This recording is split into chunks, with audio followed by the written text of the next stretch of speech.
हिंगोली लोकसभेमध्ये दोन शिवसेनेचे उमेदवार जाहीर झाल्यानंतर दोन्ही शिवसेनेमध्ये लढत पाहायला मिळाली होती.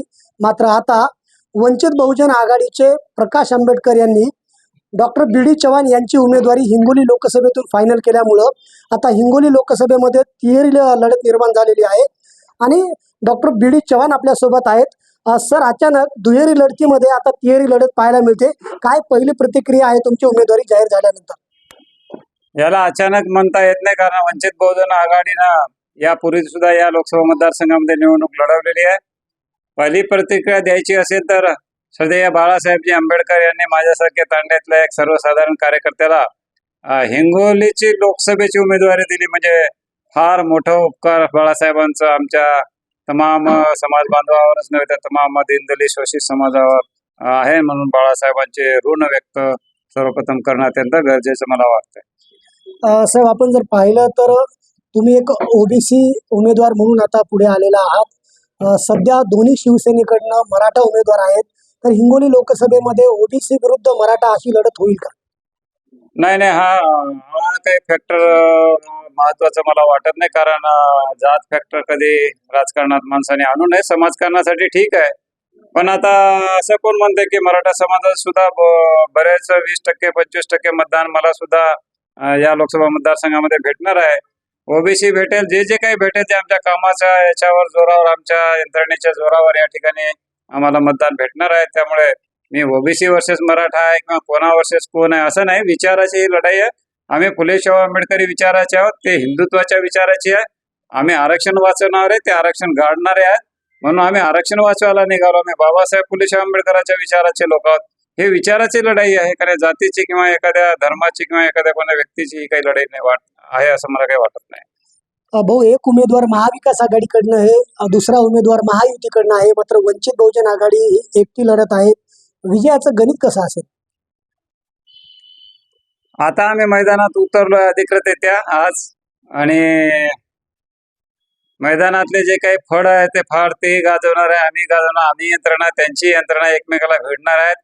हे महाभारत आहे, सगळ्या या लोकसभामध्ये पाहण्यात भेटेल. पण मला एक खात्री आहे, हे दोन्ही जे काही उमेदवार आहेत हे दोन्ही हे प्रस्थापित उमेदवार आहेत. दोघांनी सत्ता भोगली आहे.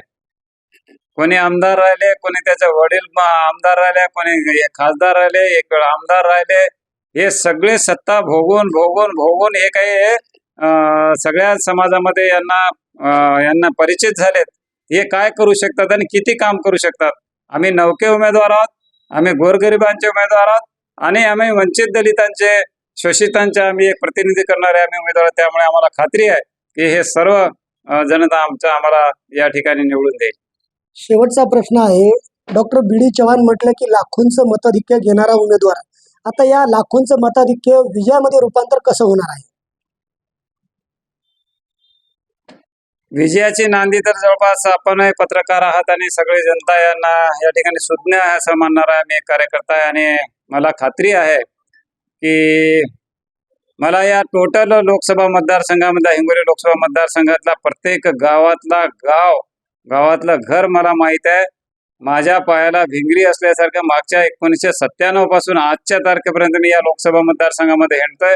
वाडी असेल, तंडा असेल, गाव असेल, काही असेल, दलित वस्ती असेल, या ठिकाणी मला सगळं परिचित आहे. आणि सगळे लोकांना मी सुद्धा परिचित आहे. मला माहित आहे, लोकांचा माझ्यावर विश्वास आहे, कारण मी वैद्यकीय व्यावसायिक, मला सेवा करायची आहे, आणि माझ्या सेवा करण्यासाठी त्यांच्यासाठी माझ्या घरचे आणि दरवाजे मी 24 घंटे उघडं ठेवण्याचं मी या ठिकाणी जिम्मेदारी करतो. महायुतीमध्ये उमेदवारीवरनं वादंग निर्माण झालेला आहे, याचा फायदा तुम्हाला लोकसभेत होईल का? नाही, त्यांचे ते भांडणं जे आहे ना, ते थोडंसं 4 दिवस राहतील, आणि 4 दिवसानंतर पुन्हा ते एकत्र येणार आहेत. आणि घर म्हणलं की भांडणं होणारच आहेत. आणि ते भारतीय जनता पार्टी आहे, ते काही एवढं भांडणासाठी कोणा तिकिटासाठी एवढं काही वाटोळं करून घेईल असं मला काही वाटत नाही. ते एकत्र येतील, एकत्र लढतील. आम्ही म्हणतो की तुम्ही एकत्र नांदा, सुखानं नांदा, आणि मग एकमेकाच्या विरोधात भिडूत. मग आपण काय भिडायचं ते? त्यांच्या भांडणामध्ये आम्हाला सुख मानून घ्यायचं आम्हाला काहीच कारण नाही. आम्ही सुखी आहोत. वंचित बहुजन आघाडी कितीच्या लीडनं हिंगोली लोकसभेत विजयी होईल असा विश्वास आहे आपल्याला? लीड तर आज आपल्याला सांगता येणार नाही, पण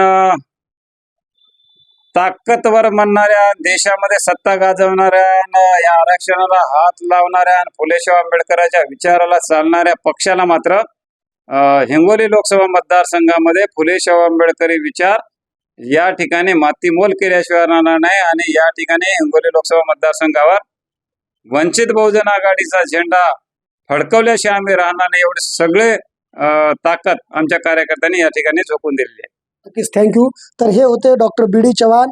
हिंगोली लोकसभेमध्ये ओबीसी विरुद्ध मराठा अशी निवडणूक होणार नाही, तर सर्व जाती धर्मांच्या लोकांना सोबत घेऊन आपण हिंगोली लोकसभेवरती वंचित बहुजन आघाडीचा झेंडा फडकवणार असा विश्वास वंचितचे उमेदवार डॉक्टर बी डी चव्हाण यांनी व्यक्त केलेला आहे. संदीप नागरे, साम टीव्ही न्यूज, हिंगोली. देश विदेशातील प्रत्येक घडामोडींचे लाईव्ह अपडेट मिळवण्यासाठी आता साम टीव्हीच्या सर्व सोशल मीडिया प्लॅटफॉर्मला लाईक, फॉलो आणि सबस्क्राईब करा. तसंच सर्व नोटिफिकेशनसाठी बेल आयकॉन प्रेस करायला विसरू नका.